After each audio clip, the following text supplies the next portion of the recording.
Hello guys, welcome to tonight's screencast on aerobic capacity. So if we start off there, just have a quick look on here. Here's the specification. So what we're going to be looking at over the next lesson or two is definitions linked to aerobic capacity. So we're looking at two things: aerobic capacity definition and VO2 max. We're looking at the factors that affect it, as we looked at with strength. Then we're going to have a look at the tests that we use to measure them. So that's going to be it for this screencast. Then in lessons we'll have a look at these areas here. So if I just go over to our scheme of work, so you can kind of see roughly where we are. So as you can see down to here, we've looked at fibres earlier in the year, done the aerobic energy system and evaluated that. Now we're on to the training, or the component of fitness that will allow us to improve our aerobic energy system. Okay, so that's our focus: aerobic capacity, define it, factors that affect it, how we evaluate someone's fitness level, or VO2 max as it's called, and then we'll have a look at the adaptations that take place as a result of training this component of fitness. Okay, so if I take you back as we go on from here, let's start off then. Aerobic capacity. So aerobic capacity then, if we're looking at kind of first definition, aerobic capacity obviously has huge oxygen-based connotations. So if we start off to here, aerobic capacity then basically refers to our ability to take in and utilize oxygen during sub-maximal exercise. So sub-maximal exercise, the ability to take in oxygen. Okay, so a lower intensity, jogging for example. So get that one down. If we have a look from here then, I mean obviously that is used, the ability to do that. The higher our aerobic capacity is, the better we can perform in aerobic sports such as long distance cycling or marathon running. Now if we take it on from there, let's have a look. VO2 max. Now this is slightly different. So VO2 max, the V is standing for volume, okay, O2 for oxygen, okay, and the maximum amount of oxygen we can take in during exhaustive work. So it's the maximum, which is a nice one here because we've got VO2 max, volume of oxygen maximum amount of oxygen utilised during, and this is the key bit, exhaustive work. So we're looking at that maximal volume rather than the ability to take in and utilise oxygen. We're now looking at when you're pushing yourself to your maximum aerobically, what volume of oxygen can we take in? Okay, and we'll have a look at that a little bit more in lesson in terms of the kind of units of measurement that we might need to use. So if we take it through from there are two key definitions. You can see there are differences. Okay, take in and utilise, submaximal. This one, maximum oxygen, volume of oxygen utilised during exhaustive work. So let's have a look at the next bit there. What factors affect our VO2 max should be relatively straightforward again. So when we're looking at factors affecting VO2 max, we're simply looking at those things that underpin us physiologically that would allow us to either have a high VO2 max or a low VO2 max. So first thing, training.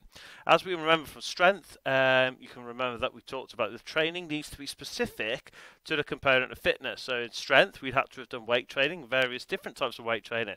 When it comes to kind of VO2 max, our training needs to be specific to improving VO2 max. So aerobic training must be used, okay, and in particular two types we're going to study: continuous training and also high intensity interval training, or HIIT training. I'm sure that would make sense. Going on from there then, we're going to look at age. Okay, so key thing here then, from the age of 20 you actually get a 1% yearly decrease in VO2 max. So not a massive amount, but enough. Okay, and this basically is due to kind of you having a decreased elasticity of the heart and also the lung tissue. So basically less elastic, which means there's less oxygen pumped out via oxygenated blood, etc. So if we take it from there, that's the key thing you need to be able to say. So you know, from the age of 20, as you get older from the age of 20, your VO2 max will decrease. Going on then, gender.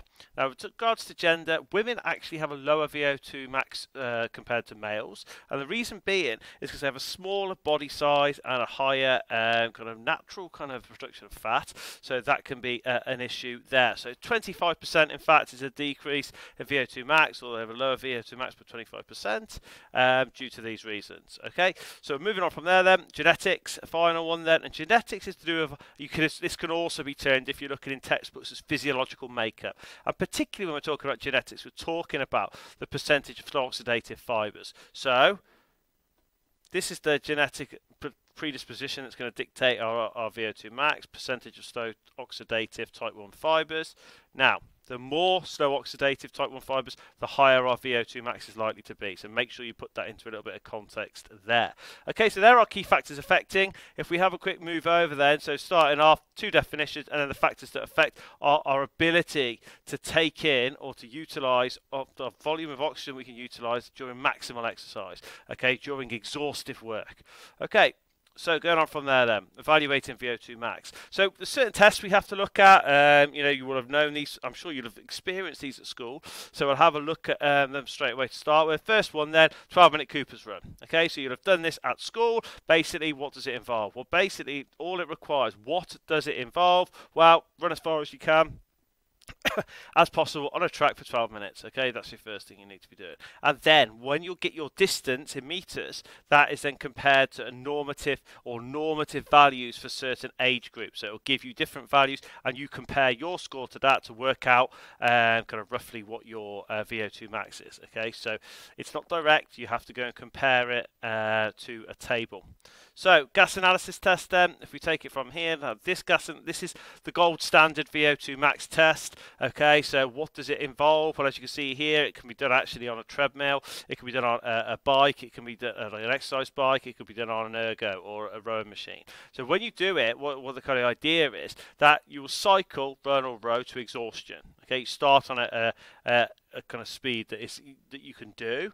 Okay, that isn't too challenging, but challenging enough, and you build up the speed over about 10 to 15 minutes.